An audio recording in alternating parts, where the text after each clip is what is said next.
Friends and enemies, welcome back to the mighty CBP, the Canadian Bitcoiners podcast. My name is Joey. That is Len. Len, I don't know if you saw this, but a number of podcasters in the States, alternative right-wing voices, indicted over allegations that they've been taking big money from Russian oligarchs for sharing opinions like the U.S. is on the decline and the war in Ukraine is a bad idea.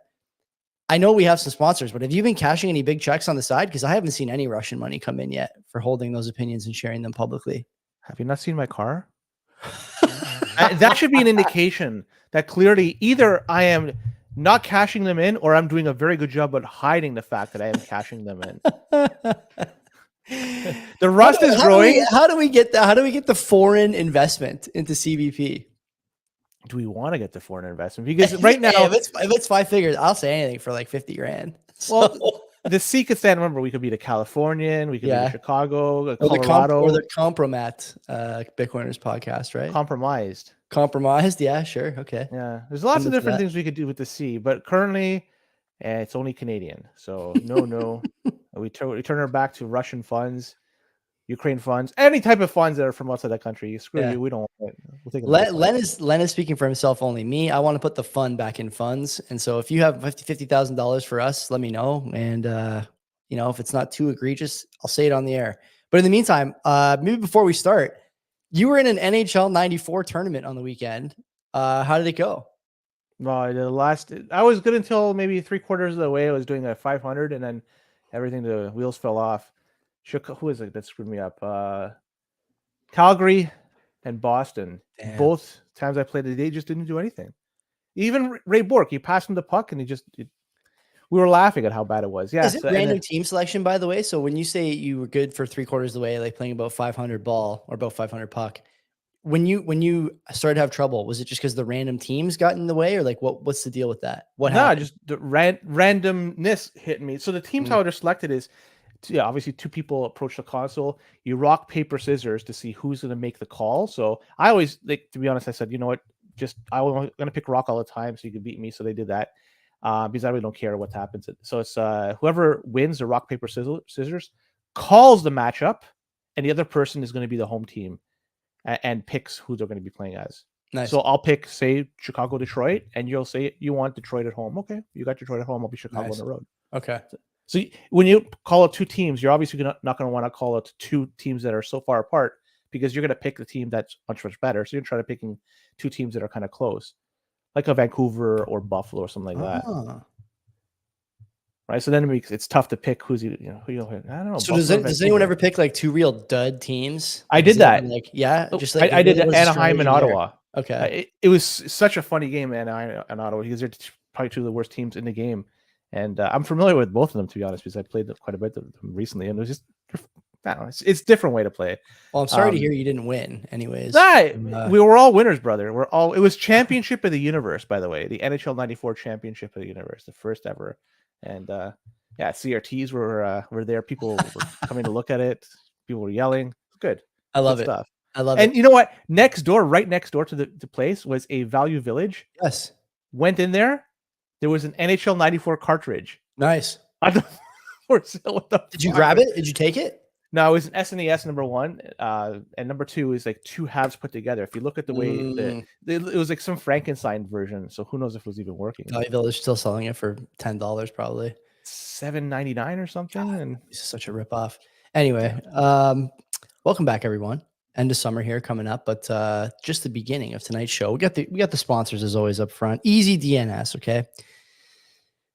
Len, what do they have? They have DNS, they have hosting, they have other web services, they have easy email hosting, they have WordPress and other custom stuff for your website. Whenever you want to start a website or start a business or start a blog, you need a website. How are people going to find you? You need some landing page for them to go to. We have one, CanadianBitcoiners.com, the sparsely used, though often referenced website for the podcast.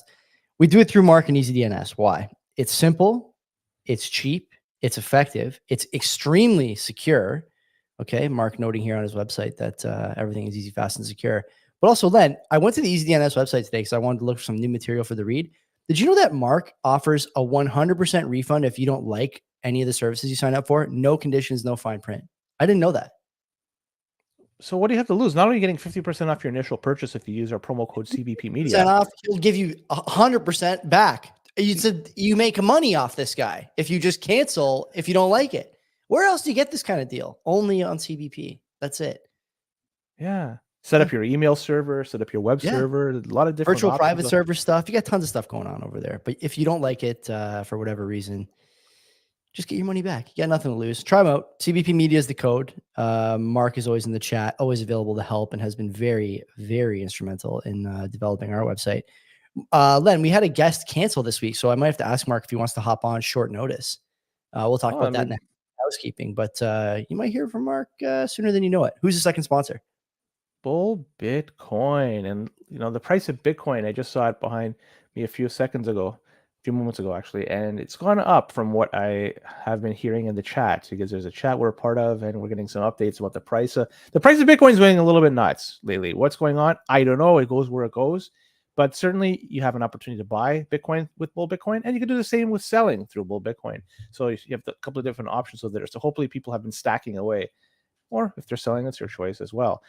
But you could do it on chain. You could do it with Lightning. I checked again last night. On chain fees are still very, very cheap. So continually buy on chain is my opinion, because they're still so darn cheap. But if ever they do go high, it does periodically, and eventually they will stay high. You have the option to buy and sell with Lightning with Bull Bitcoin. So you don't have to always be subjected to those high fees when the fees are high. Also, you could buy gift cards over there. So you could spend your Bitcoin to buy gift cards. You could spend that in the real world. So you could go to Home Depot, for instance. So you have a leaky faucet and you want to replace it or repair it. Well, you could do that with your Bitcoin by buying these gift cards and go to Home Depot. Or you could pay your bills. You could start spending your Bitcoin to pay bills through Bull Bitcoin, so you could pay your mortgage payment, whatever the heck you have to pay. There's so many different options you could do over there. But check them out, because they're not custodial. This is what you want from an exchange. We'll be talking about that a little bit. Use our promo code. If you do, $21 is going to be added to your account, as long as you provide the necessary information. You love to see it. And then our third sponsor, Decentral Tech. Len, it's almost time for the CBP branded bid axes. Is the pre-order open? Do we know?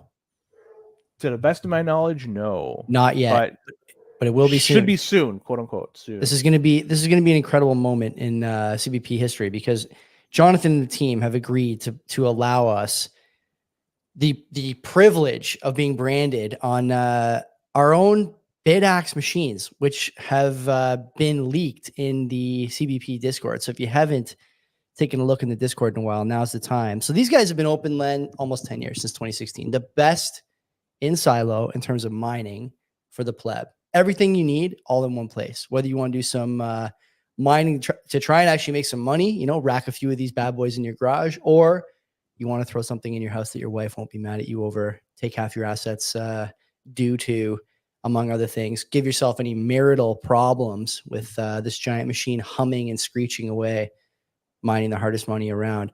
These guys got your back. They do some hosting stuff. It's not their bread and butter. The bread and butter is getting you on the network as a hasher at whatever capacity you want.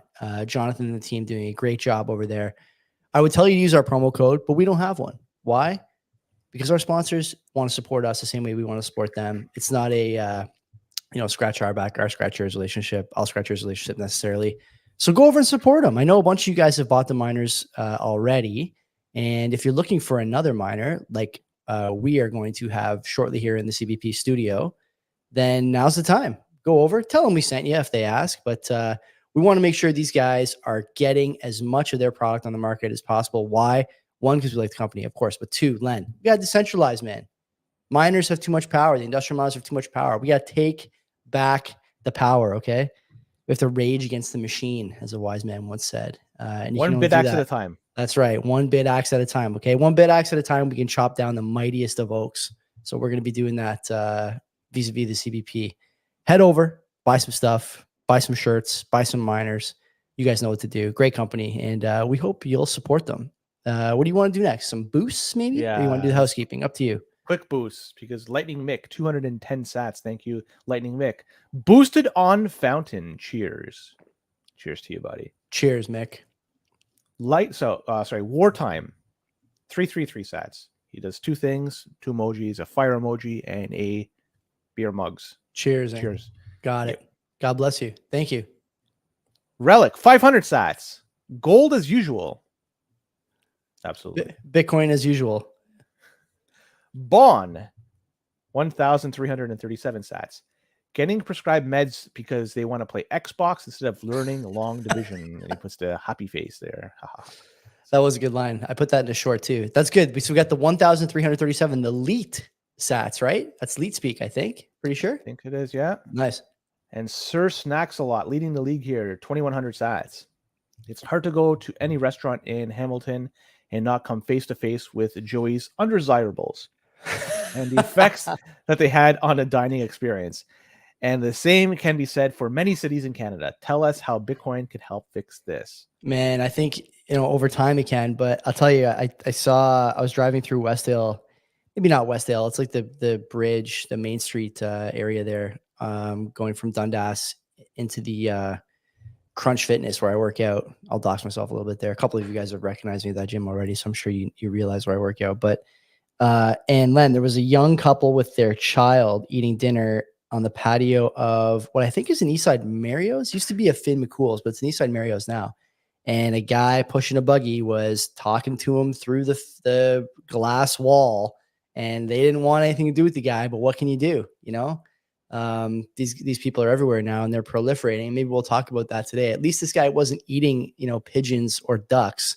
But some places in the States are experiencing that at the moment. So we got to be vigilant. All you can do is protect your family vis-a-vis wealth preservation. Make sure that when push comes to shove, you're in a position to GTFO. That's what I would say. Hey, that's the way Bitcoin fixes this, at least in the short term. I agree. There's nothing we can do. Nothing No. Bitcoin can do to fix No, nothing at all. So housekeeping before we start. Mike Campbell, if you listen to Money Talks, you'll know this already. Mike Campbell had a fall last week. Oh, I didn't know that. So he needed some surgery on his elbow and wrist, and he's pretty dinged up. So his people got a hold of me today, and just as I was about to email them, because I wanted to make sure we we're still good for tomorrow. Mike is, he's a trooper, but I wouldn't want to get on camera if I'd been dinged up like that. So, naturally I said, let's reschedule for October. And Mike wants to pass his apologies to us, Len, and to our listeners, because I tell Mike all the time, I think there's a huge amount of overlap between the number of people who listen to our show and the people who listen to Money Talks. So he's offered his apologies for not being able to make it, and we'll try and get him on again in October is the plan. Now, in the meantime, we have a guest spot to fill. So I've reached out to a few people. We'll see if we get anyone on. If you, listener, viewer, have any ideas, send me a tweet, mention me, mention the potential guest. I'm flexible this week. I don't have football, so we can record tomorrow. We can record Wednesday. We can record Thursday. I could even do Friday right after work at like 4 if that was something the guests wanted to do. But we got to put out a second show this week somehow. Unless you want to hear me and Len just romancing each other on air for half an hour, give me some ideas. We are on we're in a bit of a crunch here as far as time and scheduling. So if you have any ideas, let us know. And yeah, Mike, of course, no hard feelings between us and him. He's one of my favorite guests. I love being on his show, and we're looking forward to talking to him. We'll be talking to him closer to both the American and Canadian election come October anyways. We don't know exactly how much closer to a Canadian election, but we will know exactly how much closer to an American election. And so the longer we wait for the interview, the more stuff will be in the hopper, which is good for everybody. So yeah, looking forward to that, even though this is a delay. I have nothing to add. Hopefully he heals quickly and heals well. Those wrists, you break a wrist. Yeah, you have to go under the knife. Get some of the pins and crap exactly. Like pin it, reset it, and wait a couple weeks, right? Yeah, it's not fun, but yeah, I don't know if you want anything else you want to chop off. I don't think so. No, let's hit the ground running here. 14 minutes is about the right time. We usually come down between 14 and 16 on the intro side. So let's do it. Where do you want to start? Okay, we'll be very quick story to start off with, because I know Jonathan from Decentral was talking about offering something like this in the near future. I don't know if they offer it just yet, but some guy the name of Printer Gober on Twitter. Love that name, by the way. That's a fantastic name. On X, this guy was showing off some interesting hardware that he has been designing, and the first ever device that he's created. It's a small device that functions as a Bitcoin node and a miner that's using an integrated BitX Supra. So it's all-in-one solution. So it's mining and also it's verifying at the same time.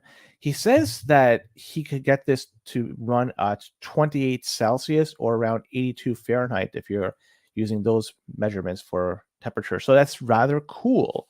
And rather what he's using here in terms of a node, he doesn't mention it, but somebody was talking to him and he has mentioned Start9 as a potential option.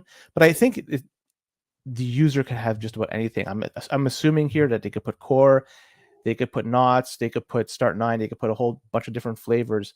But these type of all-in-one units, they're rather cool. It's if you're talking about it being a sovereign Bitcoiner as a way to verify your transactions, as a way to mine, and you could use the public pool as a solo pool. There's so many different options here. I like this really cool device. I mean, I don't have anything else to share. I'm hoping that soon we get something like this from Jonathan to offer a decentral, because I think that a lot of people would like this.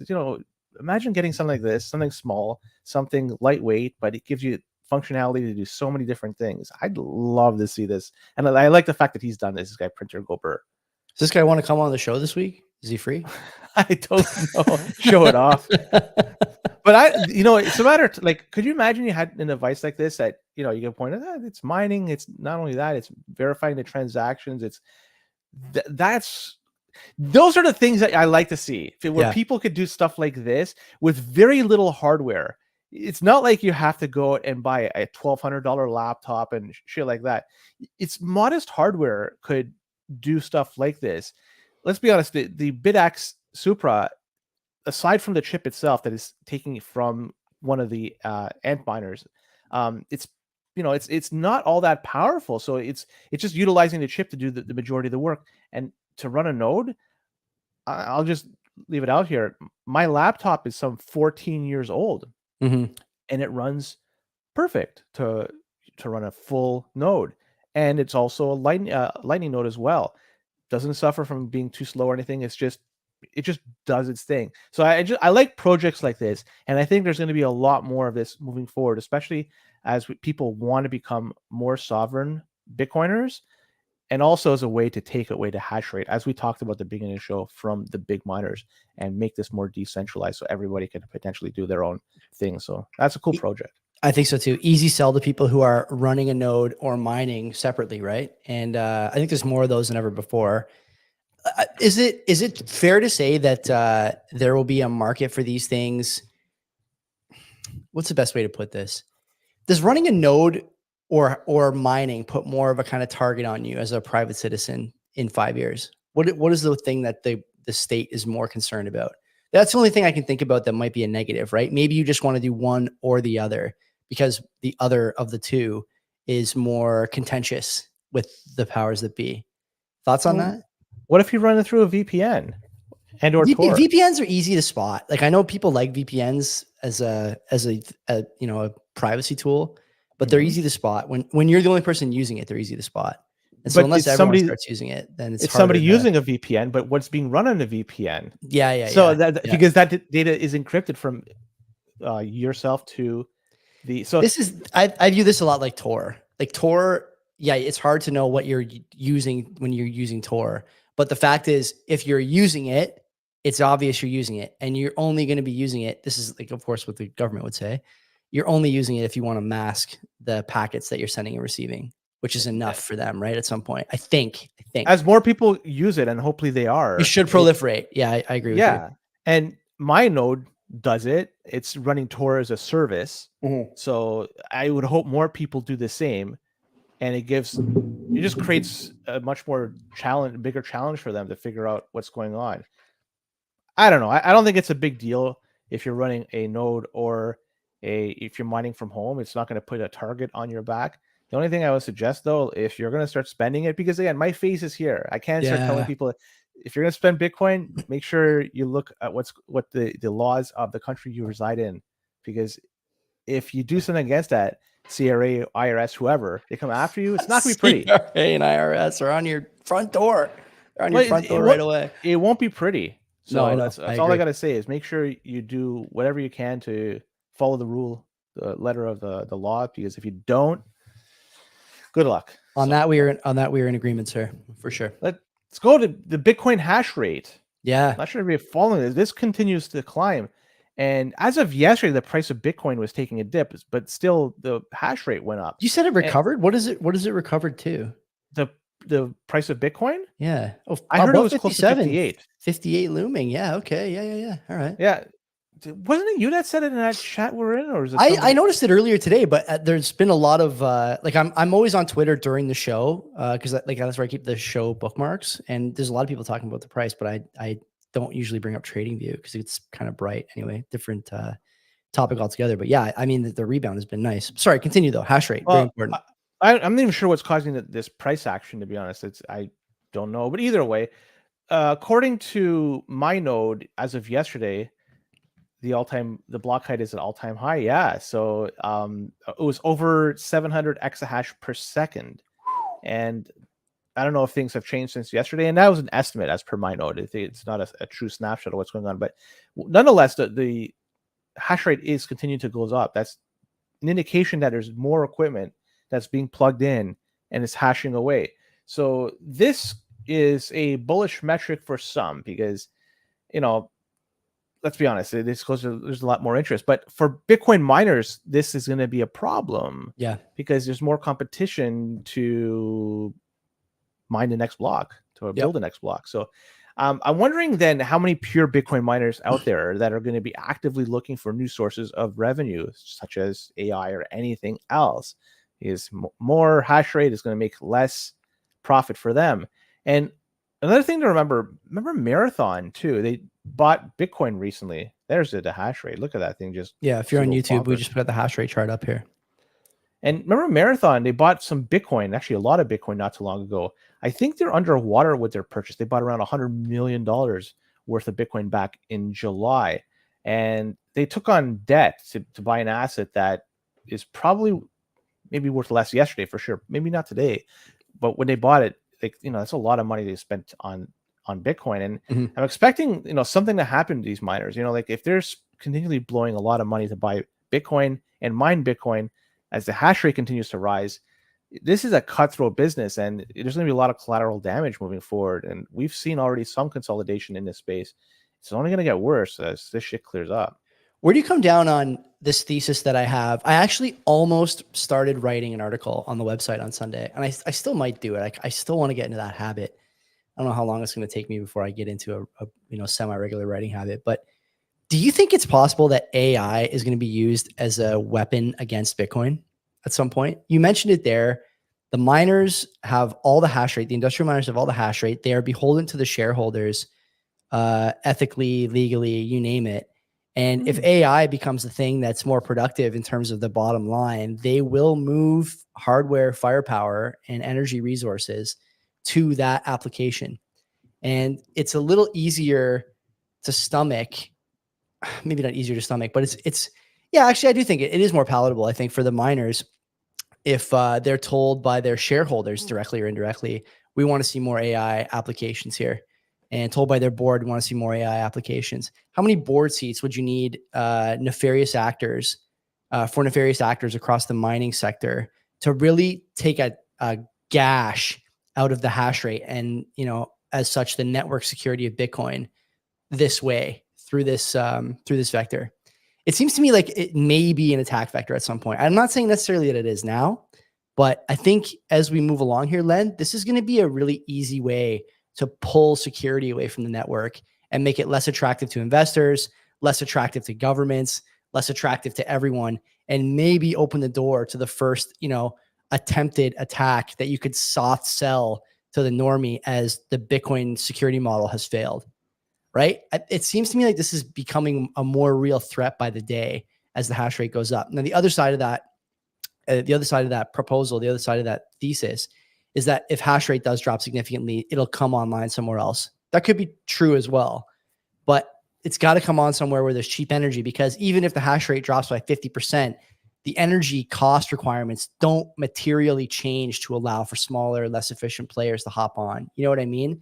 There's a line there somewhere like a sort of a supply demand line, for lack of a better term. I only took first year economics in university, so I can't go further than that. But like it's somewhere in there. And I think it's a threat that not enough people are talking about. Instead, actually, what I see is Bitcoiners talking about AI, and AI payments are going to be driven by Bitcoin, which I think is like, maybe, but you're kind of embracing this thing that might eventually give us a bit of a hard time. Your thoughts? Well, let's play it out. Say, half half of everything that's mining out there decides, I'm going to turn this shit off and use my energy for something else, and like AI, for instance. So then we'll bring us back to what, 350 exahash per second, give or take. Where are we in the timeline? It's near the end of last year, right? Yeah. So like, is it, or somewhere in the middle of last year? So is it really like that big a deal? Is the network that impacted? Is it that insecure at that point? No. You're still going to have a crapload of equipment that is still out there hashing away. And you're not going to be able to attract all of them to doing something with AI, because we talk about oil and gas. They're not going to set up data centers out there that's going to have high-speed internet and everything for. They're starting in Japan. Japan's already doing it, right? Like they're the biggest electricity company, just started mining Bitcoin. Yeah, but let's talk about like in Oman, in Qatar, in Saudi Arabia. Like for now, yeah. Well, it's just so much easier to just bring in one of those trailers that have everything hooked up, like all the equipment hooked. Yeah, hash huts. And just do that, and then away you go, rather than Steve Barber dressing as Sheikh Roberto going overseas to the UAE to deploy hash huts is on my 2030 Bitcoin bingo card. Might happen. Sheikh Roberto was shilling NFTs not too long ago. I heard. I know.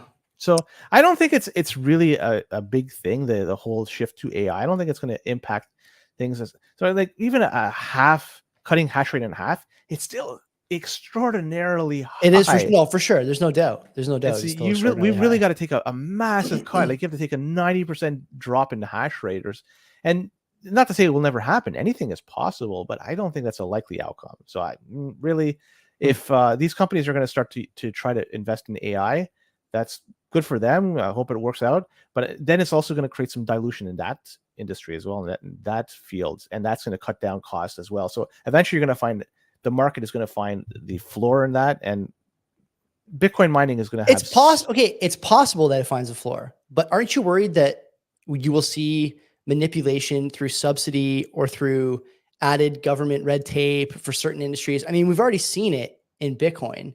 And I think that I would guess, Len, honestly, behind closed doors, that some of the AI companies that want preferential treatment are saying, look, they're either going to use it for Bitcoin mining or they're going to use it for this. We're the lesser of two evils. Make it hard for Bitcoin mining to be the thing. I think that's happening already, if I had to guess. Let them do it. And it just makes offshore Bitcoin miners or people like us running Bitcoin. I don't want to rely on offshore Bitcoin miners. Like this. Well, we're going to have to rely on offshore. These other governments, like it's the devil I don't know. You know what I'm saying? I don't want to go down that road with mining. But really, you're always going to have it. It's just the nature of the beast. And it's going to flow to the cheapest place where energy is produced. And it's not always here in North America. And because of that, you're going to have a lot of equipment, a lot of ASICs that are being plugged in the Middle East, just because it's the ability to monetize all that wasted energy. So we don't like it or we like it. That's just the reality of it. This is the way things are. Eventually, we'll saturate that market, but what the fuck are you going to do? I don't know, honestly. Right? If you shill like NFTs, I don't know. We'll move to the Canadian NFT podcast and not worry about mining.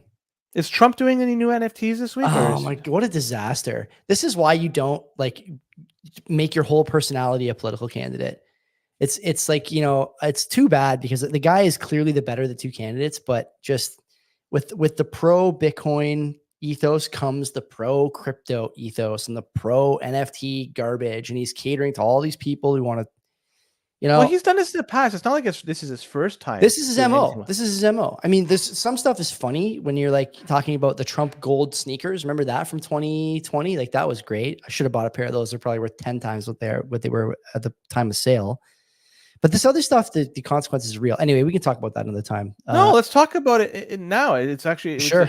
I mean, everybody was praising Donald Trump, talking about the platform. The Bitcoin platform is still solid. Like it is the strategic reserve, the making sure the mining is done in America, supporting the companies that are mining. He seems to have people around whom understand the value of a non-state money as even as just a store of value, not necessarily competing with the USD. Sailor, for all the negatives I have to say about Mike, to his credit, is always careful to say that Bitcoin is not competing with the US dollar, even if we all understand that it is, because it becomes politically unpalatable to say something like that on the campaign trail. Even Kamala Sutra could attack Trump for that, regardless of her other shortcomings.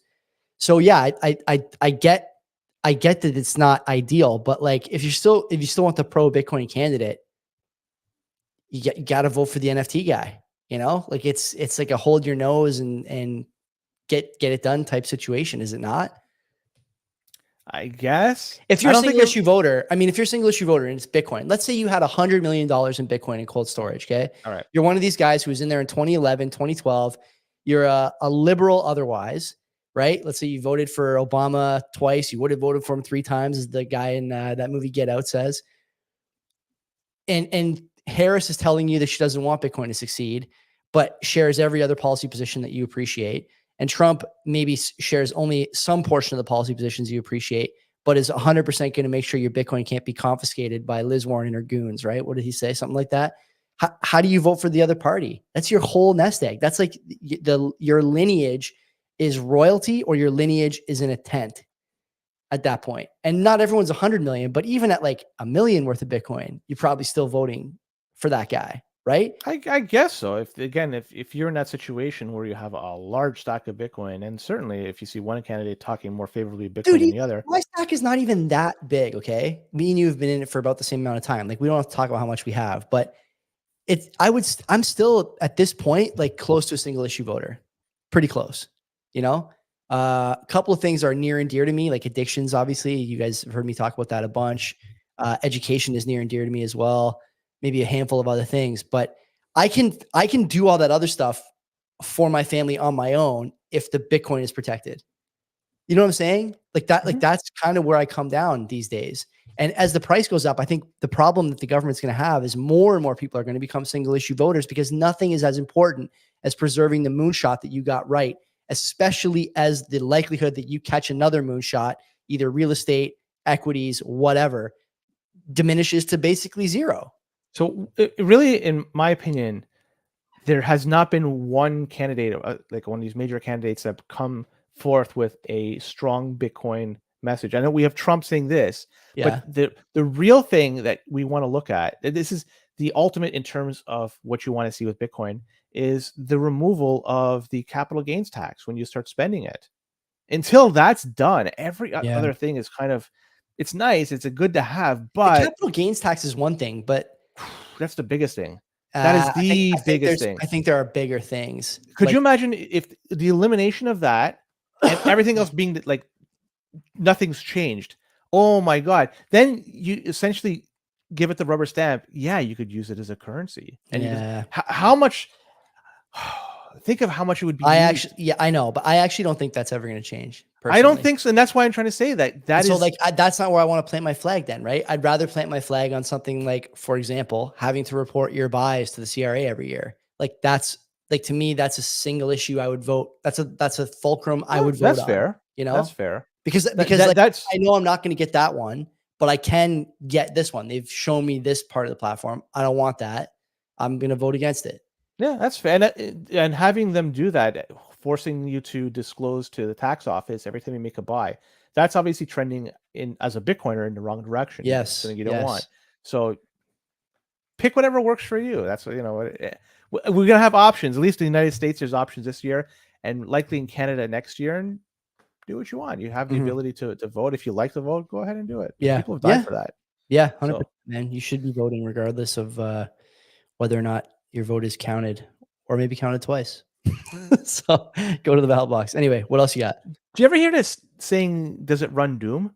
You must have heard it, right? Of course. That's a good. I don't stop for many things on the Twitter algo, but I always stop for something running doom. Like a Tamagotchi running doom, sign me up. I don't know what a Tamagotchi is. That's from when I was a kid. It's like this little thing you used to carry around in your pocket, keep alive. Is that like a nano baby or something? Yeah, exactly. Yeah. Okay. Well, for those who are unaware about this meme, it's the Doom source code. This was released back in Linux in 1997, and eventually was open sourced about 2 years later. So it's been in the wild for over 2 decades.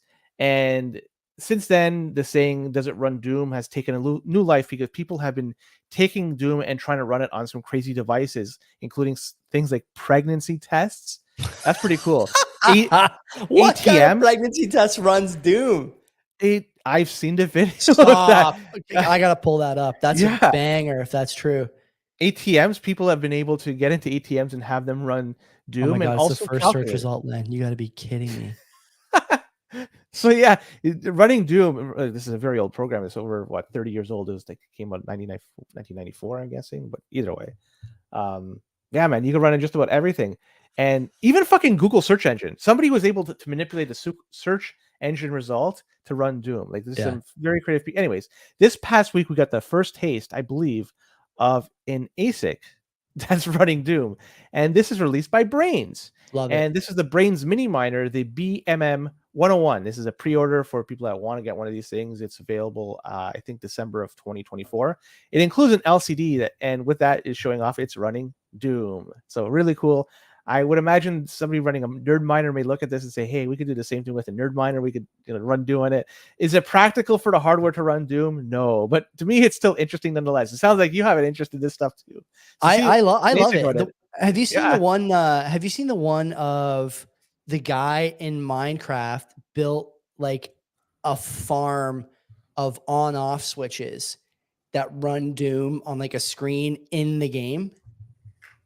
That's insane. Absolutely insane. Some of the stuff you can do in that game. Like I have never played Minecraft, and the reason I haven't played it is like the same reason I don't do coke at parties, because I know if I start, I'll never stop.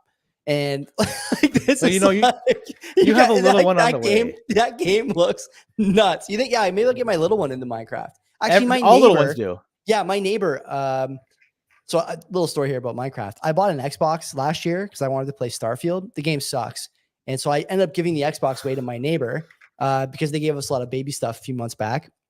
And the kid has this like super high firepower, whatever that, what is the top of the line Xbox, the Series X or whatever? The Series 1, whatever it is. It's like the best. It's like the best one out there right now. I gave it to him. Shitty naming, by the way, for Xbox. It's terrible naming. I know. They should just wrap up that whole arm of the company, honestly. But whatever. All the kid plays is Minecraft. Yeah. I didn't realize it was like, I knew it was big, but I didn't realize that literally every kid, if you give them like a system, like that's the first thing they want to play. And I guess you can just like talk to your buddies while you play, the same way that I might talk to my friends while I play Madden or whatever. Kind of neat. Anyway, you can run Doom on a lot of stuff. That Minecraft one was a mind-numbing one for me. I'm looking at this pregnancy test one. The guy had to swap out the OLED, but it is running Doom on a pregnancy test, which is pretty weird. Fucked up. Yeah, pretty weird. Babe, honey, sorry, you're not pregnant. Did we conceive? Did we conceive? I don't know. I got to blow up this barrel to kill this fiery red orb coming toward me.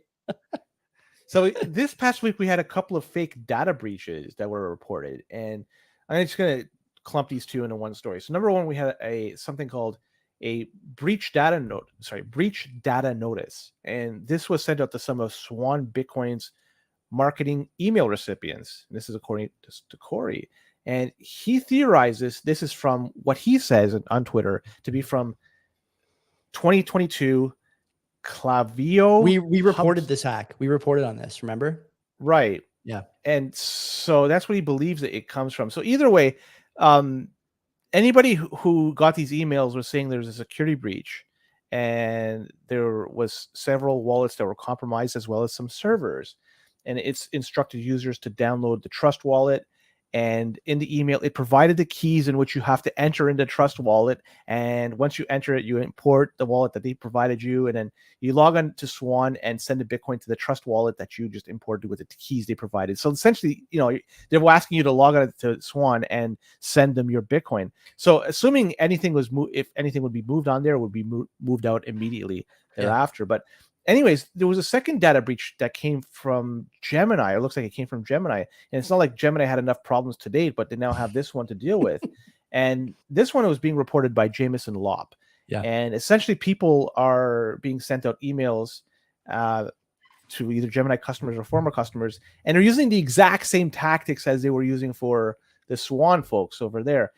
The email looks the exact same, so telling people to log in, set up a new trust wallet. Here's the key, send it there. So, anyways, same people are behind it. It looks like people are getting through these lists of names of emails and just emailing them, trying to cast a large net and see if you get anything. Hopefully nobody has gotten any of these emails. And if you did, hopefully you just press the delete button, because obviously it doesn't make any sense to send Bitcoin. So yeah, I'm sure everybody out there is aware there's a lot of these emails and attempts for hacks and so forth trying to get to your Bitcoin. Just be vigilant out there, because if not, well, there's no way to get your Bitcoin once it's sent. You should just never be entering any information into a browser or wallet that an email tells you to spin up. Like Swan has its shortcomings. We talked about them, but this is a bit more than just starting up a less than successful podcast arm and Spaces arm. Anything that tells you to spin up a trust wallet on behalf of any exchange is not good information.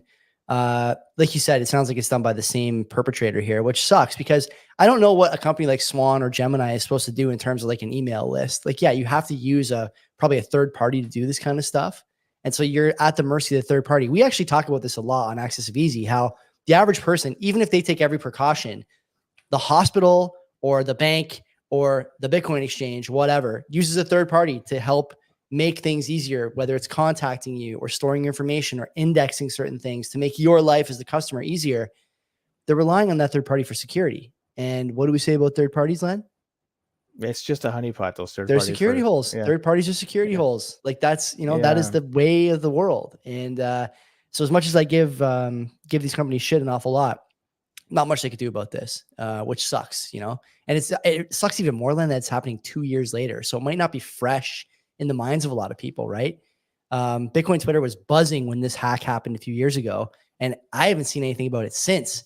And so these guys presumably sat on the data, sat on the addresses, and now are using them to try and, sneak some Bitcoin out of the wallets of an unsuspecting public. Too bad, really is too bad. But yeah, be vigilant. What can you say besides that? Nothing else, right? We're Bitcoiners, and hopefully you're aware of all this scams. I don't trust anybody. I don't even trust Len. Yeah. I'm just AI. Right. I'm just running at some server farm that's run by Hut 8 or something. That's right. Another scam out there. FBI came out this past week, and they're reporting that North Korean hackers are at it again. And this time they upped the ante, because they're going after what's being stored in the Bitcoin ETFs. I'm not sure exactly how, but they're trying to get information here. But they're saying one of the methods they use is potentially trying to use impersonation tactics. I'm not sure if that's usually trying to get individual people to sacrifice their Bitcoin rather than the ETFs. Either way, the FBI is raising alarm bells that there is potential attack or attempts of attacks to try to get the Bitcoin over there. So more than anything, it goes to show you that the honeypot, which is these Bitcoin ETFs, and it's caught right now the attention of hackers out there. I'm not sure what sort of recourse, if there ever is an attack, a successful hack, and Bitcoin is drained. I would assume there's some insurance that's applied here. But the problem is, look, if you're going to be insured and you're going to get your money back, I think there's going to be delays, and you're only going to get the price of the Bitcoin. There's no insurance. There's no insurance. You don't think there's any insurance? Like there is, but what you're describing is the only insurance you're going to get. It's just subpar. Right. It's subpar. Yeah.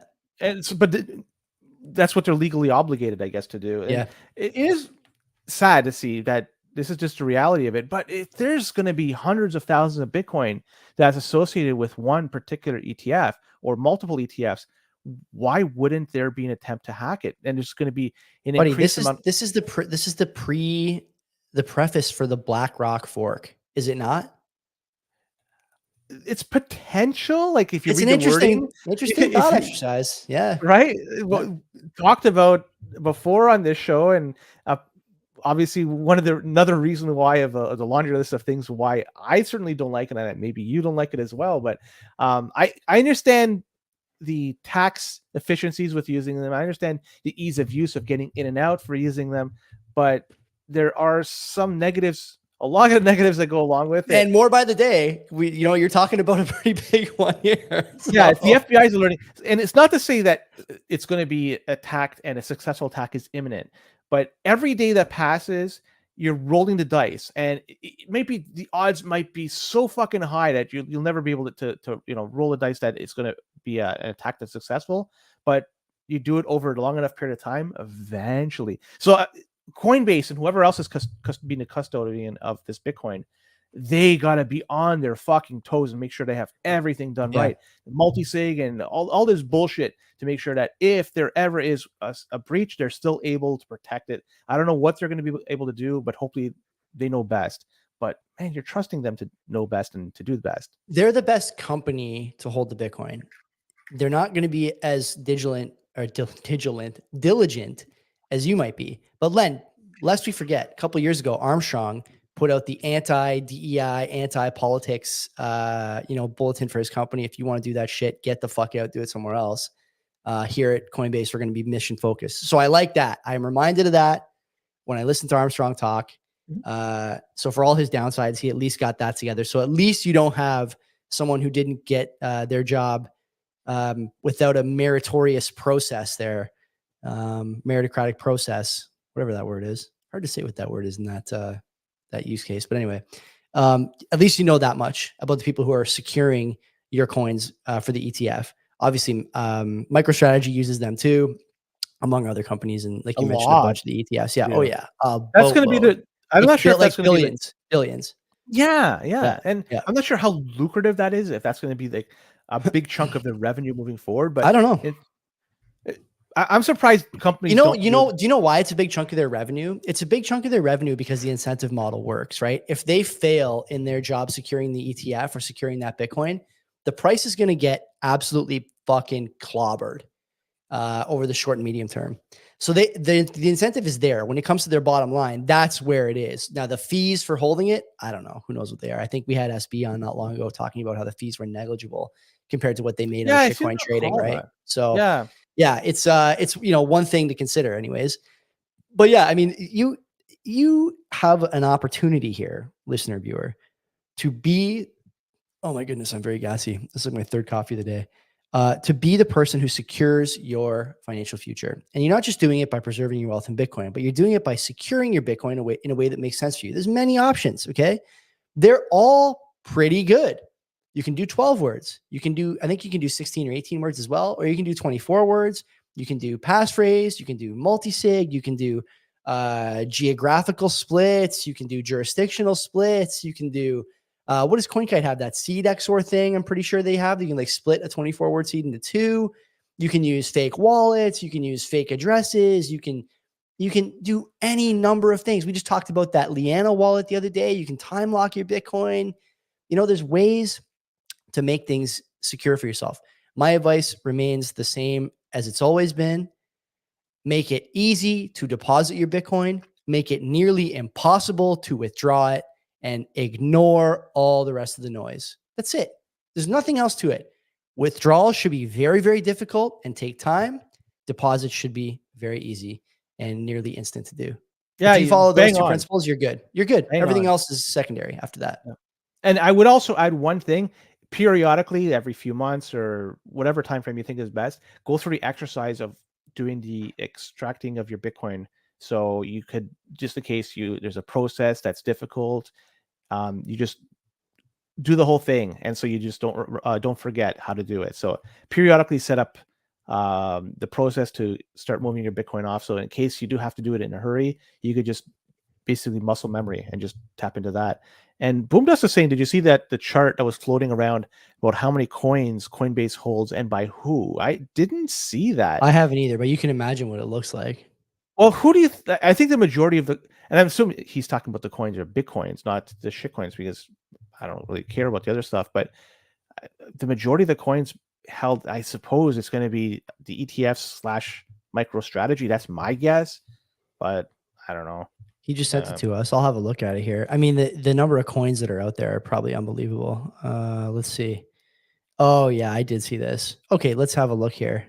This is interesting because it's presented in the context of get ready for the rug pull, which may or may not be true. Is it they don't have enough Bitcoin to support, or that it's going to be, or that all of this stuff can be rugged by one person at one time? So here's the chart for people who are on audio only.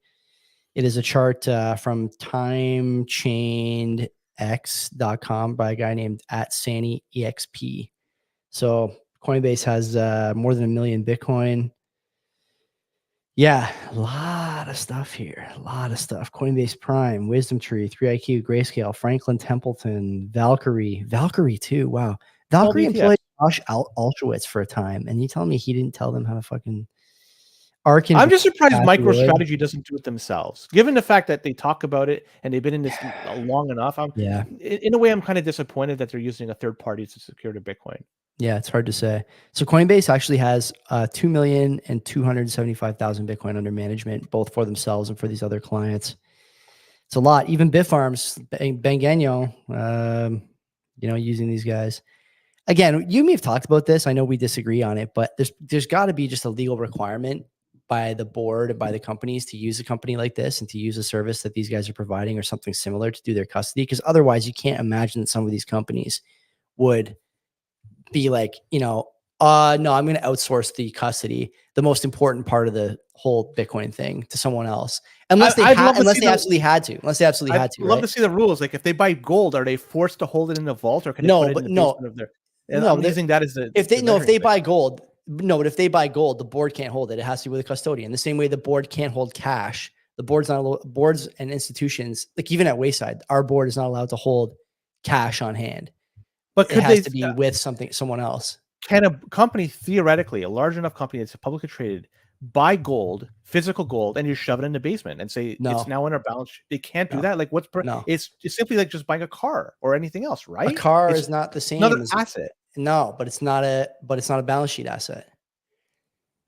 Like cars are not balance, like vehicles are not balance sheet, or treasury assets. I should say treasury assets. Everything's okay. I'd love to see the requirement. I don't have all the. I should know this because I'm the VP of the Wayside board, but I am pretty sure that that's the rule: is that cash or cash equivalents, which is your treasury assets, can't be held outside of a custodian because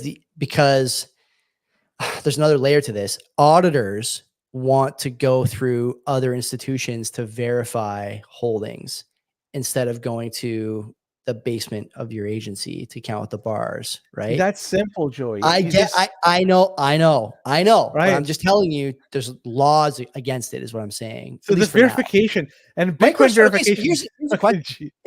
Instead of Saylor getting on TV and going to conferences and posting $3 million price targets, why doesn't he fucking set up a custody service that works for boards? Why doesn't he do that? He claims to be a Bitcoin company guy, and yet he's doing everything but stuff that makes sense for companies holding Bitcoin or who want to hold Bitcoin.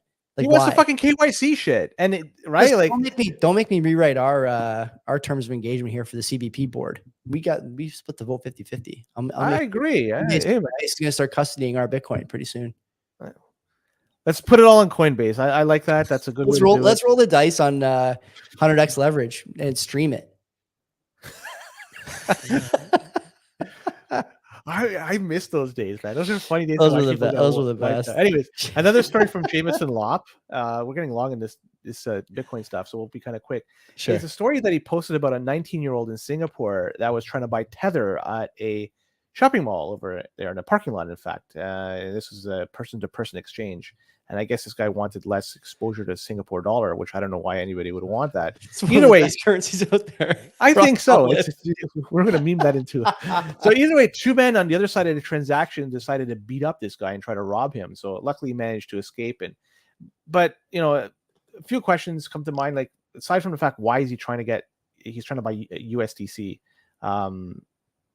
USDT Tether. Like, why would he need that? I guess he's trying to shitcoin. But either way, it also raises a question for people that are using BISC and HODL and stuff like that, because these decentralized exchanges do offer some in-person exchanges, and there are people out there that are going to be taking advantage of this because some think that may be a good idea as a way to avoid KYC.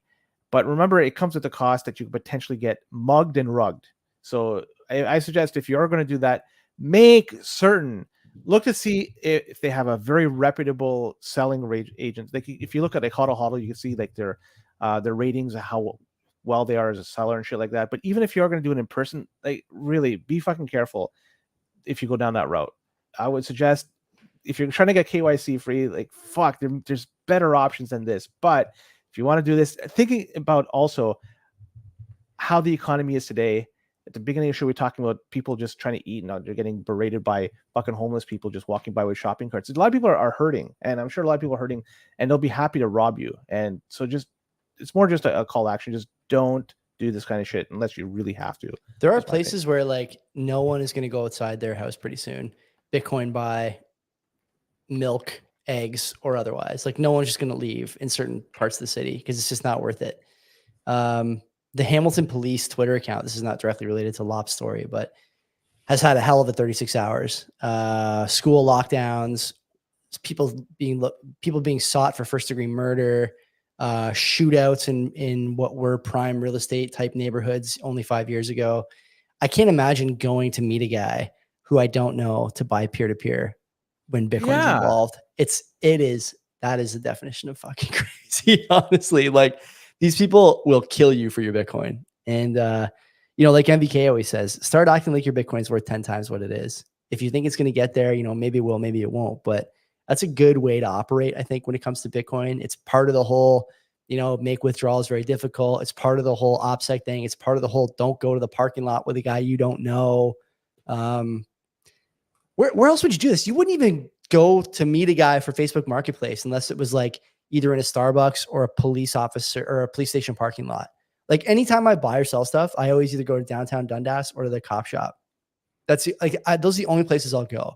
Not because I can't defend myself, but because if I do have to defend myself, then I want someone backing me up ASAP, right? So you got to go to those places. Bitcoin is like just obviously not the thing to be doing peer-to-peer, in my opinion. Yeah. I mean, do it if you're going to do it like at a merchant. Like if you're going to, for example, in El Salvador, and a merchant is accepting Bitcoin. Yeah. And you could kind of think that, they're not going to rob me of my Bitcoin. Yeah, they're not going to rob me. So you're just trying to exchange and buy some McDonald's or whatever. So like and speaking of El Salvador, did you know that this past week was the 3rd anniversary that was passed that they accepted Bitcoin as currency as legal? Where was that announced? Do you remember where that was announced? It was at the Bitcoin conference, wasn't it? It was. Yeah. So it was 3 years ago this past week that they think the day after Labor Day that it became reality. Yep. And they now own over 5,000 Bitcoin, and they have that on their balance sheet, self-custodying it, by the way. Awesome. No board of directors over there in El Salvador. No, you just got Bukele and his team. And in terms of safety, you're saying that sooner or later we're not going to be able to go out to buy milk or groceries or anything. El Salvador is going the other direction. You could go, it seems like, any time of day to go out and enjoy things. So things are going well over there. It's not strictly due to Bitcoin. It's all a lot of other reasons, but things are trending in the right direction. And it's over 3 years that they started accepting Bitcoin. Very Love cool it. stuff. That's a great story, man. There's a success story. I've eaten crow on that. Jaime Garcia, SB, you name it. The number of guests on this show who told me I was wrong when I was certain I was going to be correct about those bonds, especially. They got me. I got got on the election. I got on the bonds. It looks like I might get got on the volcano mining too here pretty soon. So really, how is that? I haven't heard anything about that. I haven't heard, but the naysayers have really calmed down. Like, the Twitter algo is so precise that if I look up Bitcoin mining stuff in El Salvador to try and find, firepower for the Monday show, it gives me all the negative stories about that mining operation. I haven't seen one in like 6 months. So presumably it's like underway or something. I don't know. Who's that? Do you know that one guy that always talks? Yeah, it's my NIM. It's my NIM. I'm running on the side. No. There's somebody that Jaime is always having a conversation. At least it's Gladstein. It's Gladstein. That's it. Yeah. He hates Gladstein. Well, Gladstein paints a negative picture of Bukele. Calls him a dictator. Yeah. Yeah. And I don't know. I'm like, this is not Bitcoin related, but I am slowly coming around to the idea that democracy has failed and we need a society led by like high conviction, high competency people. Make of that what you will. Save your tomatoes. But I think let's wrap this up, Joey. It's an hour in. Sure, let's do it. Come on over to the next hour. Stay here if you're already on audio, video, live with us, and if you are on audio, video, podcast side, the other half of this will come out tomorrow. So until then, take care of yourselves. Don't be a cock. Okay, first notable story. I had a baby shower on the weekend. God bless all my friends and family who supported us. Len, I was looking for your gift. I didn't see it. It must have got lost in the mail. So I'm your gift. Every Among Monday, I'm here to chat. The gift that keeps on giving. my wife probably actually wants that more than anything you could have bought us. You know what we got? So we're unwrapping the gifts yesterday, and there's like a bunch of baskets, right? Baskets of like diapers and little knickknacks that'll help you with the kid. And great stuff. In two of the baskets, I guess, we got 2 varieties of booger maintenance and control tools. One was a booger picker. I guess you just it's like a little plastic thing you put in your kid's nose and like help the kid get boogers out when he doesn't know how to do it or when she doesn't know how to do it. And the other one, Len, is a booger siphon with a photo on the front of the package of a happy mother with what looks to be a hose in her mouth and a happy baby with what looks to be a hose in his nose. And so I put this on Twitter. I said, listen, I just had this baby shower. What the hell is this thing? You know how many people responded and were like, you don't think you're going to need that, but it's going to be a lifesaver for you. 100%. Everyone, Simone Bélanger, Plate Liquor, all kinds of people who are like, listen, this thing seems gross, but you're going to need it for sure. You know what? I'm going to try it. I'm going to try it on myself on air. That's the only way to see. We're going to stream it maybe this week. If we don't get a guest, Len, I'm going to open that thing and I'm going to just suck my own boogers down the way that Ricky siphons gas from people in Sunnyvale Trailer Park.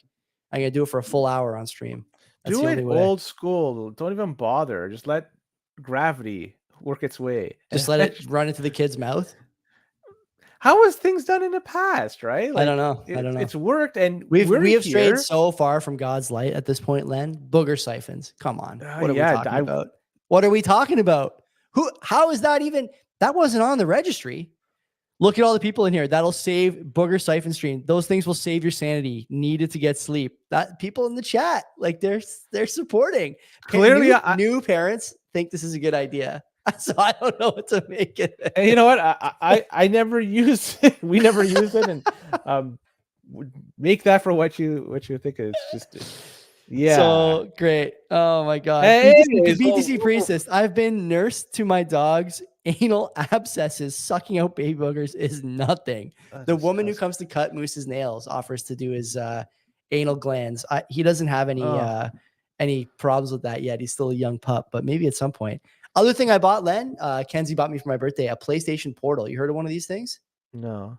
Basically play your PlayStation on the run. Your 5 on the run. It's like a screen with a graphics card and a Wi-Fi adapter baked in around a controller. I tried it today. Works pretty good. All the guys that I know who are gamers like I am, listen, I take a lot of shit for gaming, but I don't really do anything except the podcast, work out, play video games, and do social stuff with my wife like once or twice a week. And so like you're going to start reducing that because you have 24 hours a day. I know. So my plan is to just keep this thing in the nursery so that when the baby's sleeping, I can stay in there and give my wife a break and either read to the kid. If the kid's asleep, play some video games on silent, whatever. Right. Keep everyone sane. A lot of new fathers also big on portable games. So all this to say that a productive weekend, but one that has left me, Len, with a lot more questions and answers. A lot more questions and answers. Yeah, you say you seem like you're mentally scarred. You know, hang in there, Joey. It's only going to get better from here. Great. Maybe not. Good. That's your first notable story, anyway. I think it's a good segue into another great notable story is that the jobs report that came in this past week, and this, was an absolute doozy. And if you look at it, like just on the whole, they added like 140,000 jobs, right? Like you just look at this, it's like, man, it's not too bad. 140,000 jobs were added. Doesn't sound all that bad. But then you like just about anything, you fucking start scratching the surface, you realize there's shit underneath. And the deeper you dig, the worse it gets. So before we even talk about this, you're talking about the American jobs numbers. Yeah. These are insane. Yeah, they're insane. That's exactly. And we have to just preface everything that and recognize the fact that we had downward revisions for June and July. So with that being said, we have now the table set. Everything's been revised sharply downwards. August comes in, 140,000 jobs have been increased or created for the economy in the month of August. Really good? No, because part-time employment, this is as per CNBC, part-time employment increased 527,000 jobs, while full-time employment fell 438,000 jobs. So you do the math, it's 120,000 jobs ish. That's been created as it's an insane amount of jobs that are lost full-time. It's going in the wrong direction, and it's continually going in the wrong direction. This is not an economy that's strong. This is not an economy that's booming. This is an economy that is flatlining, and it's going to be tits up not too long from now. And the sad reality of this is happening now as we lead up towards the election. We are now a month and change away, almost 2 months away from the election, and this stuff is being reported now. It's not going to help out the incumbent, because let's be honest, well, the Vice President Harris is the pseudo incumbent here. It's only going to add fuel to the fan the flames for Trump, to make him say, look, shit's going pretty bad. How can anybody look at this and say, fuck, things are going well? It ain't. When you're having jobs like engineer jobs, with doctor jobs, like whatever, they're being cut because the economy is hard, because there's less people coming in to use your services, because it's more costly to run your businesses, and people are doing Uber and fucking waiting tables, shit like that. That is not long-term growth. I got an even bigger banger for you here. Go ahead. Okay. Just in August, okay, foreign-born workers plus 635,000 jobs. That was next on the thing. Go on. This is insane. Native-born American workers minus 1.325 million jobs. So 1.3 million native-born Americans lost a job in August, while 635,000 foreign-born workers gained a job. How? This is not a lot of migrants. This is not a right-wing conspiracy show. Okay, we don't dabble in conspiracy. We try and speak to the data. We try and speak to what's in front of us. I know you do for sure, Len, because you're gathering the stories. But I try to read a ton of stuff, including the bank letters from Derek Holt and guys at TD and CIBC and Scotia, you name it. Right? I subscribe to the QTR blog. I subscribe to a bunch of blogs that I read regularly. Right? And I'm in Telegram chats where this data is being shared. None of these guys are conspiratorial. They're writing to produce content that they think makes sense and present a viewpoint on the data. One of the things I see a lot is this idea that, native-born Americans, Canadians, whatever, are being replaced by foreign-born people. This is a broadly accepted right-wing, sort of extreme right? I won't say far right, but I will say extreme right conspiracy. How are you supposed to contend with people who think that when you look at data like this? There's nothing. This is black and white in terms of it's very punching clear. You very punching clear. you in the face. Now, the only thing I would say about this, the only thing, because it's saying native-born Americans versus the rest. Yes. That's what I'm saying. So it could theoretically be, there could be some people in the rest category that have been in the United States, say for 30, 40, 50, 60 years, and part of that. So there are going to be people, not to say that they have any more value or less value. I'm just trying to say, at least they have more skin in the game. There's wiggle room on the fringes, right? To make the data, if you dig, not as bad as it seems. Yeah. But what I don't see is anyone from the administration making that case. There's no way you could take this and massage it and say, one of the things in the notes for some of these tweets is that the data is misleading because prime age employment among native-born workers is increasing. It is factually incorrect to say that these numbers represent 1.3 million native-born Americans losing their jobs. They're retiring. I sort of sympathize with that, but the idea, if even a third of those people are retiring, you're still down, 1 million jobs, while foreign-born workers are gaining jobs. And 30% of the people who lost jobs in August didn't retire. We're in the middle of a recession, right? Like the numbers are weakening everywhere. The data shows this. The Federal Reserve is about to respond to this with a rate cut. So people who are saying that this is based on retirement or demographics, no. And by the way, what does retirement mean? Retirement could mean what, Len? Here's your golden parachute. Take care. See you later. Don't let the door hit you on the way out. We're not paying you another 2 years. Here's your severance package. You go now. That's retirement. But it's not the retirement that you wanted, for sure. And it's not the retirement that's going to get you to the day you die, for sure. And so all this data, we used to say this all the time when we first started doing the show, because I think we were like one of the only shows talking about the data like this. It's a shell game. The numbers are meant to look a certain way to enforce an action that's coming from a government agency, in this case, the Federal Reserve. Well, it's not government. Yes, it is. The data is only meant to support a narrative that means that these guys can act a certain way. There's no other reason to pretend that this data is good or bad or in between. Like you said, it's very black and white.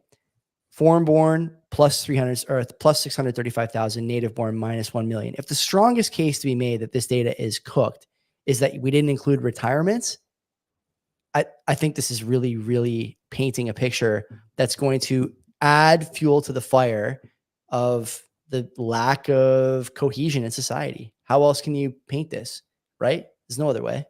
Well, and before the election, we have at least one more month of data that's going to be reported for the month of September. But the revision will come in November, right? For the October. You don't even need to revise it. Well, they'll revise it somehow. It's never for sure they will. This data is not good, but the real data is going to be worse than this.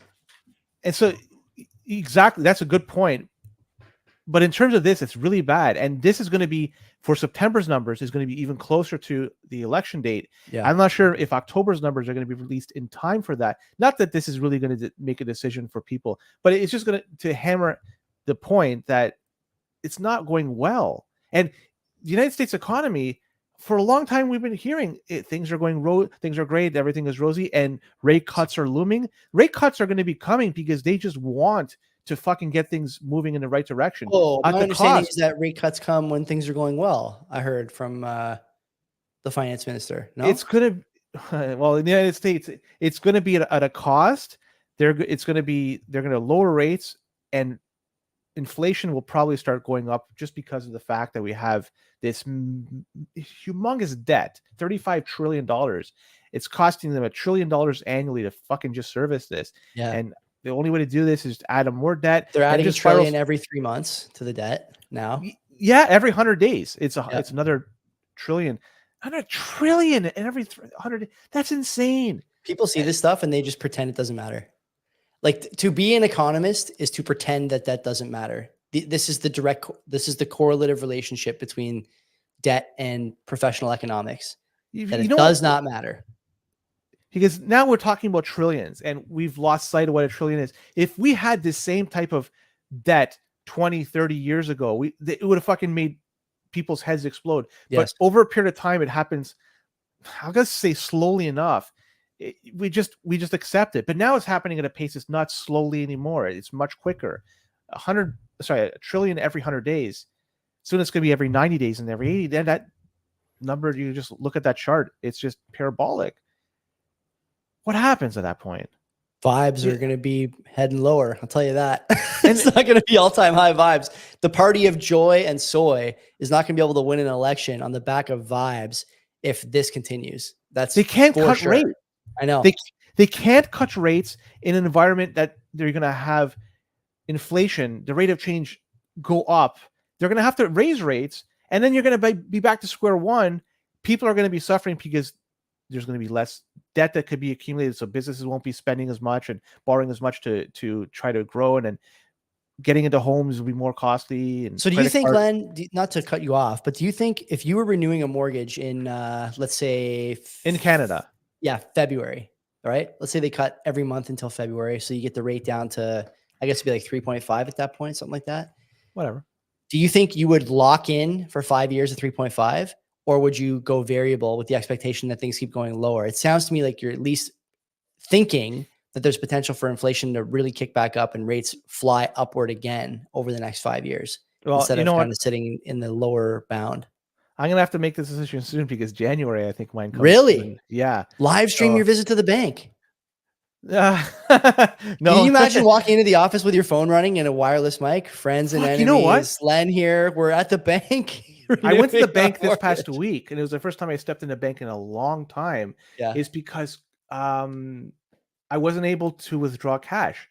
So I had to go there, and they had to set up my account. It's just so fucked up. Yeah. But it's the first time I should have live streamed that whole event, because me in a bank just doesn't really work that well. I've been to the bank with you a few times when we were setting up our but it's been a long time. That's been corporation here, a few years. Yeah. I think that's maybe the last time I stepped into a bank. That was when I still had my Achilles boot on. I'm pretty sure the first time I went with you. So I haven't stepped into bank in a few years. Yeah. And it's probably going to be a few years before I step into So the we'll bank see. We again. got people in the chat saying by 2025 they would lock in. P-Man, Boom Dust. It's 2025. We got to lock in. I'm not sure what I'll because do, honestly. I don't have a. I think I'm on a blended because I Mhm. moved. I'm pretty sure when I renew, if the rate is under 4%, I'll probably lock in. it will be under 4% by the Yeah, time. I'll probably lock in. Well- And you know what, Len? I may even say to the bank, I'll lock in for 10 if you give it to me at 5%. Throw in a pen. We got a deal. I need a want one pen of- and a T-shirt. Yeah. T-shirt is always Oh, the a price, T-shirt, right? yeah. Yeah, always I have to want get a T-shirts important. BMO or TD Bank or whatever Yeah, T-shirt. yeah, I want to yeah. proudly put that on display. I locked my mortgage for 10 years and all I got was this lousy T-shirt. CBP, we got to go back to Chicago. It's been a while since we've been. It's been a week, Love I it. guess. But Yeah, 7 days. we've read stories about people making claims in Chicago. If you call the police, you could take up to an hour or plus for cops to show up. And maybe some of the reason for this, because the workforce, they're just stretched thin. Because apparently a chunk of the police force is assigned to, guess who? Mayor Brandon Johnson's personal detail. This guy's balling. This guy is just a fucking sponge for content for us. Incredible. So apparently the number, like the overall workforce, 1.25% of all sworn officers are assigned to Mayor Johnson's personal police detail. So former Chicago Police Lieutenant John Garrido came out this past week, and he recommended that the city consider giving up 100 of the 142 officers that are assigned to the security detail, so that way they can improve public safety and so forth. 142 officers that are just assigned him. That's interesting. I'm not sure if that's par for the course for every other big city, but compared to the previous mayor, gosh, I forget her name now. She actually had a lesser amount of cops that were assigned to her police detail. So it's gone up, like everything, inflation, everything goes up. So he has more people assigned to him, police assigned to him, than the previous mayor. What was her name? She was an interesting fellow. Beetlejuice, yeah. Lori Lightfoot. Yes. Yeah. So I guess, to her credit, she had less people that were assigned to her, less police officers that were assigned to her in comparison. Either way, 1.25% of all cops sworn are with Mayor Brandon Johnson. I'm looking for some Chicago cop to pop ratio stuff, but it's not easily accessible. In Hamilton, the cop to pop ratio is accessible through the sergeant's or police chief, I should say, his annual report when he proposes his budget to City Hall. He has to do a slide deck, and it's very well attended in person and online because it's trendy at the moment to hate police officers, though. Oh, we have a Chicago resident here. Oh, good. Who is it? Let's see. Chicago resident here, striking, DYOR media host. We got to get some boots in the ground. What's going on over there? We need to know. Ask Brandon what he paid for a haircut last week. Okay, so I'm trying to find some Chicago cop to pop. You should be like, I think in the 500 or so range, something like that, 500 or 1,000. I forget exactly what the number is. So for every 1,000 people in your city, you should have one cop, basically. And I don't know what Chicago is, but presumably it's hard to keep that number at the correct ratio as crime is going up for two reasons. One, as crime goes up, generally it means more criminals show up in town. And two, as crime goes up, it means less people want to be cops. So why would this guy take 1%? You said 1% of the force for his 1.25%, for his own personal detail. Like, I mean, presumably you're sleeping 7 hours, 6 hours a night as the mayor, maybe not that often or not that much. You're in City Hall while you're sleeping. Yeah, but like City Hall doesn't need additional protection. Like presumably City Hall is protected anyway, right? So like you don't need a guy walking with you while you're at work at City Hall, unless you never work at City Hall. Do you remember Rob Ford used to drive himself? Yeah, because he was a man of the people. People say that guy. People say that guy wasn't popular, but like it's hard to argue with some of the stuff he did. His brother's the same way. His brother's like out there all the time doing shit at stores, is going to go stations. Like you can say you don't like the guy, but he's popular. Google police recruiting classes in Chicago. Listen, buddy, my sanity is already at run pretty thin. Maybe I'll do that for next week, but I can just imagine what the hell's going on over there. I don't know, Len. Do you think that Brandon's gonna, change this policy based on the comments of a former police sergeant, chief, whatever? I doubt it. I'd love to know if the mayor was supportive of the defund the police back in the day. I'm curious to know if Lightfoot wasn't. I don't think they can't be over there. It's a war I zone don't in know. Iraq. I don't know, but and again, but to her credit, again, I just keep going back to it. She had less people assigned, and it wasn't all that rosy at that time. It's been pretty tough. So whatever, it is what it is. Good for her and good for him. Like, you know, he's living a good, living a good. Joey, let's move north. Let's go to Canada, and because we're already 20 minutes in. I'm not sure if we talked about this story. I'm not sure if we did. Like, we may have, but if we did, it certainly deserves a revisit. The province of Nova Scotia, and they're building what the Nova Scotian government has called the Pallet Village. This is nuts. In Dartmouth, Nova Scotia, specifically the West Fall area. And I don't know if, like, Pallet Village, does it have a lot of cachet to it? They should have given it like Palais Village or something. I think that they wanted to ride the coattails of the famous Pokemon City Pallet Town, but Pallet Village just doesn't really. I like Palais Village.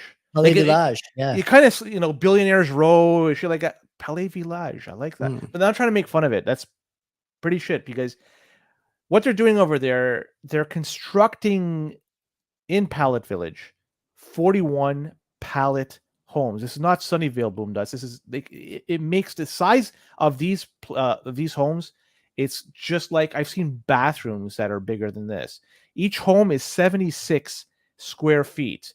That's it. And from the outside, it shows a good visual at how big that is. That's basically from wall to wall, wall to wall. They're very, very tiny, Joey.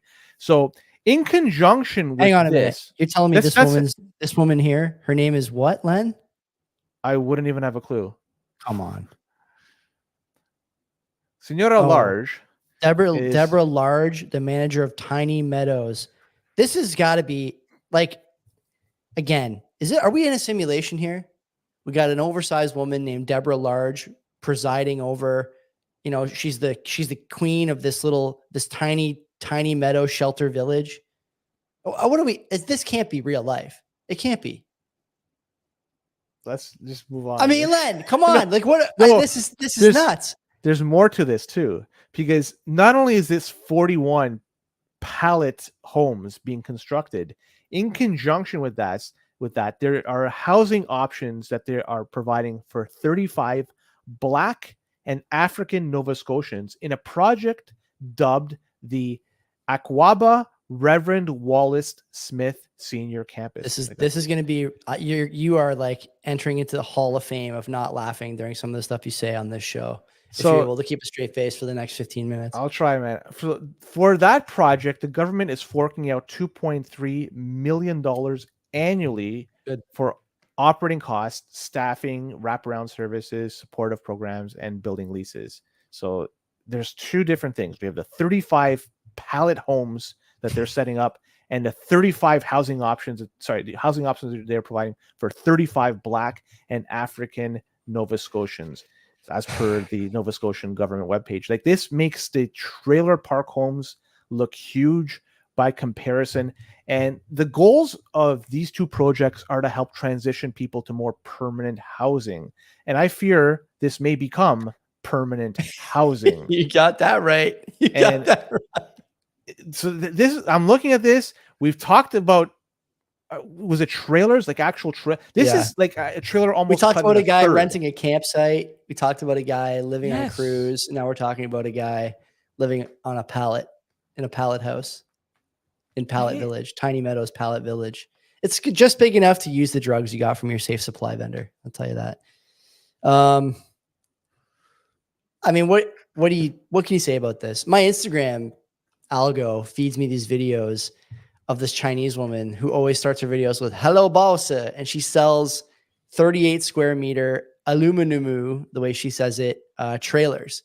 And I went on Amazon and went to the website one time just to see, like, why am I getting fed these ads? And then I noticed last week, maybe, or on the weekend, I forget, I got an ad from that company. And it said, "Hello, Balsa, aluminum trailer shipped to Canada." Like, they know that there's a market for these things in Canada, the $30,000 aluminum trailer home, right? Well, why is there a market for them? Well, because people are living in stuff like this. Like we're building this stuff on government land, presumably, and charging the taxpayer for it. Now, I'm not saying this is not better than tents. It is better than tents, of course.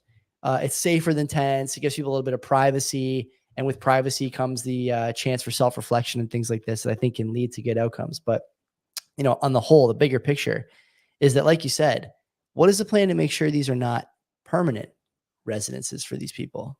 I don't see one. The article on CBC doesn't have one. And I've yet to see a real strategy, a pipeline for people to go from the pallet home to a home of their own or an apartment of their own or a permanent job or a permanent community. I haven't seen anything like that. And so I just wonder what's the intention here? The intention may be pure, but without a plan, you're really doing a disservice to not only people living here, but the people who are paying for it via their taxes, instead of paying for things like healthcare, instead of paying for things like education, instead of paying for things like road work or other infrastructure. These are difficult things to talk about. And I'll tell you what else, as infrastructure crumbles, what you will find is that people with, beliefs that are niche, they're harder to support. And people are more willing to let things fall by the wayside that maybe they weren't 5 years ago. Because they want to see things improve. And if healthcare and education are crumbling, it's not going to be a lot of support for, pallet shanty towns on the outskirts of your city, even if they're needed. This is the cost of doing business. This is the cost of decades and decades of poor monetary policy, bad politics, and the cocktail of mistakes that those things produced when they were stirred together. So, that's where we are. I hope it gets better. I think it'll get worse before it gets better. But in the meantime, we'll just talk about it on the show, have a laugh, shed a tear, and move on. Go on Amazon, just type in modular home. Yeah, it's going to be the Etong house, I bet. I'm looking at it right now, and Canadian dollars as low as 7,000, and you see a bunch up to like 25, 26. So this is the way things are going to move forward. Is dude slap down a slab of concrete 100%. and just put one of these guys on, and away you go. Like, what the fuck?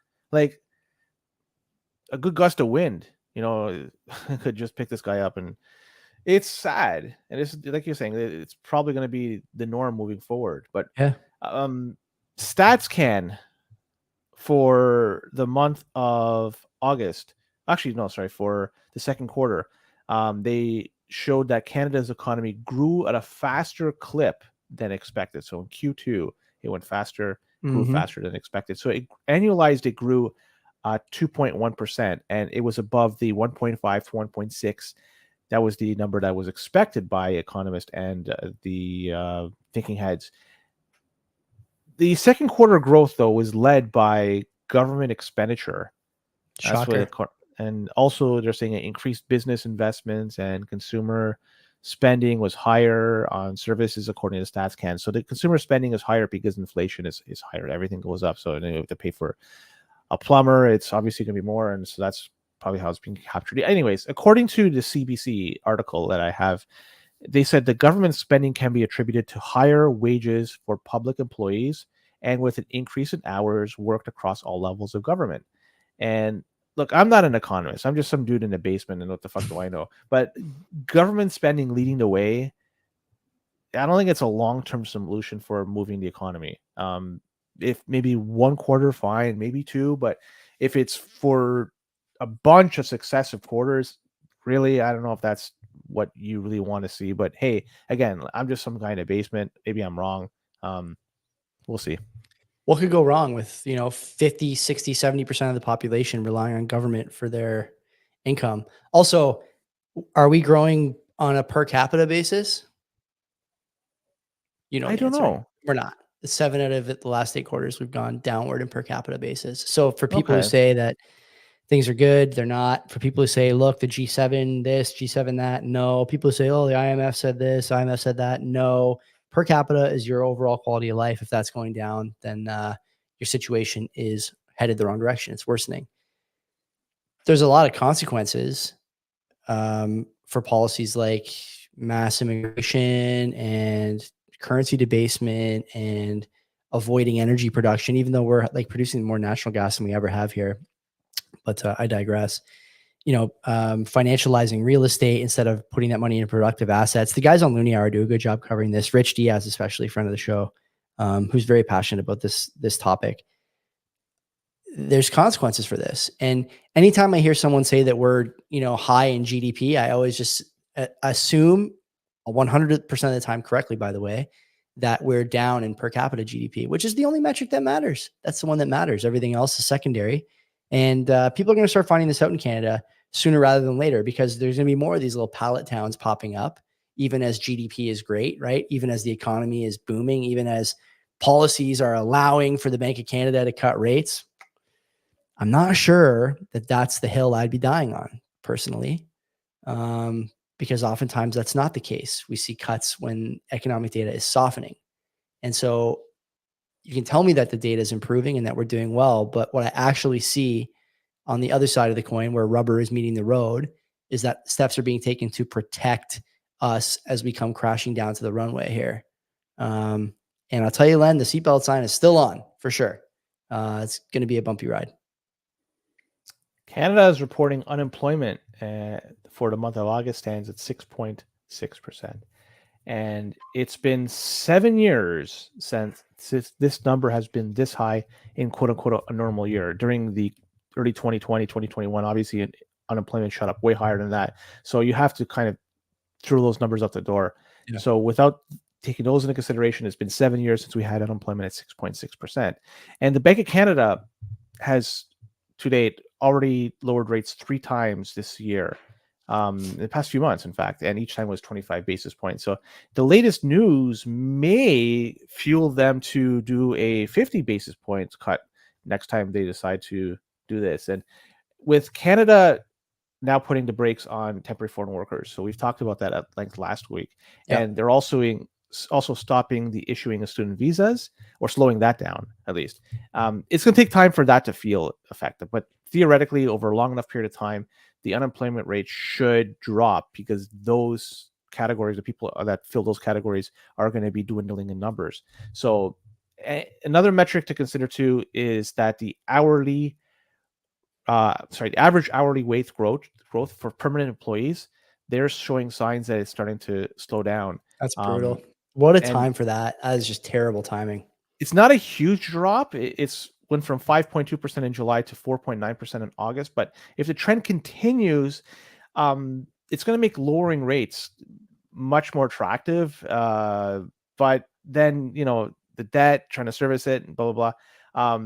The Bank of Canada, they're put in a tough position. They're going to be painting themselves into a corner.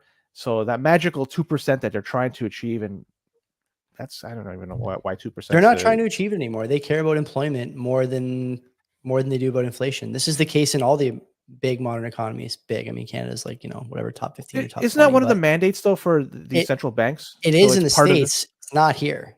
It's different here. No, it's different here. I'm pretty sure. Someone can correct me on that if I'm wrong. The States has the explicit 2-prong mandate, but I think here we're a little different.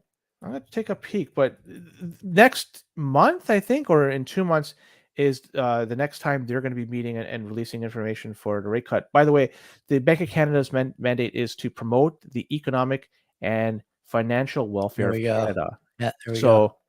Yeah, so it's part of their mandate. So it's defined in the Bank of Canada Act. So it's nice really, and vague. You can do it is your job, something in between, something else. Who knows, right?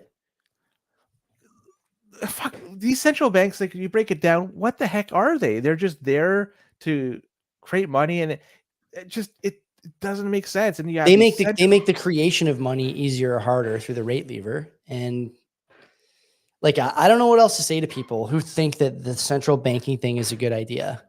If you go back a couple of 100 years and tell somebody this, like somebody that has an idea to grasp all this, what the fuck is going on? But because we were born and it's just been ingrained, when you go to the store and you drop a $5 to buy something, it's just, that $5 has some fucking value to it, and you're able to buy a pack of gum or what the fuck you buy with $5 these days.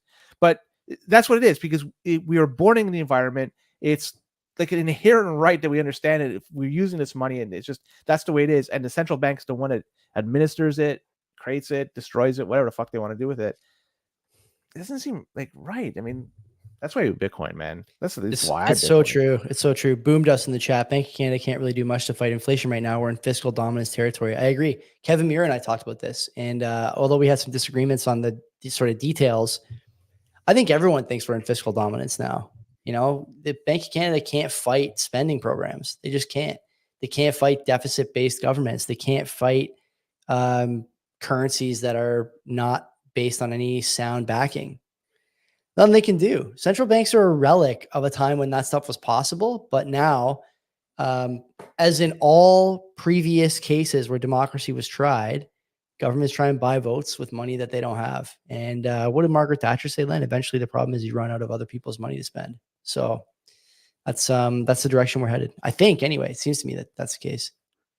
Not sure if you saw this one, but somebody on Reddit posted something interesting, and it's someone in Canada who claimed to be a new grad for mechanical engineering. Huh. And he said that he was offered a job at $45,000 Canadian starting salary. And the poster explains that he has 2 years of co-op and internship experience and some lab/research experience. So it's not like some paper champion. This guy has some real life skills. He went I mean, through mechanical engineering that's a legit stream. He's got that ring on that pinky. So yeah, exactly. This person, like I mentioned, was offered a position starting salary of $45K. So assuming that there's some massive upward mobility, I expect that in this type of field. But a story like this makes me wonder how many people will read this and hear this, digest this. People, this guy went to university 4 to 5 years, did his internship, all this shit, and he's making slightly more than somebody working at Tim Hortons. Yeah. Less than McDonald's. McDonald's has a poster up near my place, I think for $24 an hour to be a manager. So that'd be 48,000, right? Plus, I think McDonald's has benefits and a bunch of other stuff too. Yeah. So it's, if you add it all together, should have been a burger flipping engineer.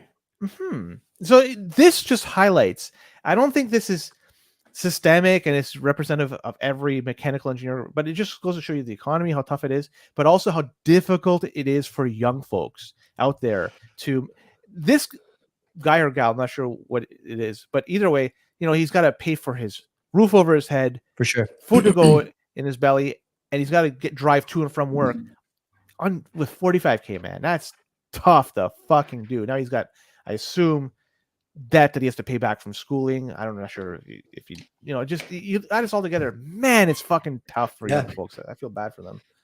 Pretty crazy, eh? Like it's not like this is again, you and me are doing the show every week, so we see this, but I think when you talk to people about this, they view it as like a hypothetical, right? Like there are people out there who are getting mechanical engineering degrees who are getting offered jobs for 45,000. And I think folks who don't see it are often assuming that this is, an imagined scenario or something you saw online. In this case, it's Reddit, but a lot of people post proof. I mean, there was famously that guy a few weeks ago who was saying that he was applying for jobs everywhere, and he was also an engineer, I think. Right. And then eventually he got a job, but he applied for like 700 jobs and got like 3 calls back or something like that. Fuck all. Yeah. That's an amazingly bad, return rate. Bad sign. And there was a job fair at the convention center on the weekend too in Toronto, 17,000 attendees, 17,000. Can you imagine that? And so I'm wondering how many of that 17,000 are part of the student visa / temporary foreign worker. 80%, class. It looks like in the line. Maybe I'm generalizing there big time, but that number over time, as I mentioned, it's going to start dwindling. It may take a few years, but because they put the brakes to these programs.